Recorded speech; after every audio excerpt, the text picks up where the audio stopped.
What's up everyone, Tina here, and in this video I'm going to show you how you can use the expanded dashboard permissions. So let's get into it. Now, not only can you set different permissions for roles such as admins or users, but now you also have more control over who can view, manage and edit those permissions. Customizing permissions for privacy and collaboration matters, and now you can ensure that only the right people have access to the sensitive data. First, select dashboard on the left and then select your dashboard in question at the top.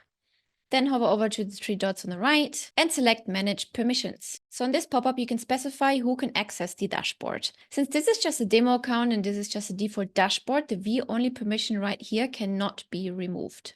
If it was a customized dashboard, you could flick on this switch right here.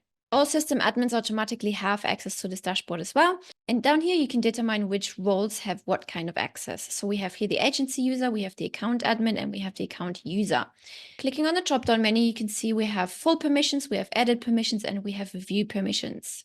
Full means you create the ability to create, edit, share, and delete a dashboard. Edit in this case means the user can edit the widgets and the dashboard without the ability to delete it. View means it provides read-only access to the dashboard. No access is grayed out in this case because it's a default dashboard, but what it means is the entire dashboard is restricted and the user cannot access it at all. So let's say we create a new one right here, name it Customized Demo Dashboard, and by default the private dashboard is turned on. In this case, we'll just leave it, hit confirm, and you can see the Customized Demo Dashboard has been created right now.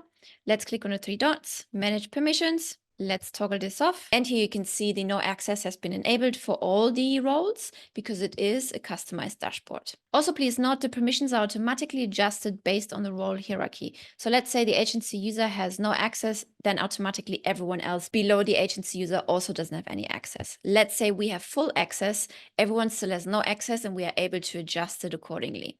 Let's say we adjust the account user to edit, the account admin switches over to edit as well. Let's say we switch it to view, then the account admin stays at edit as well because it's higher in the hierarchy than the user. Also, please note, since I'm an agency owner, I can see the agency user right here. But let's say I'm the end user and I'm using a sub account, then this is my view without seeing the actual agency user. Don't forget to hit save, and that's it. And this is how easy you can change the expanded dashboard's permissions. I will see you in the next video.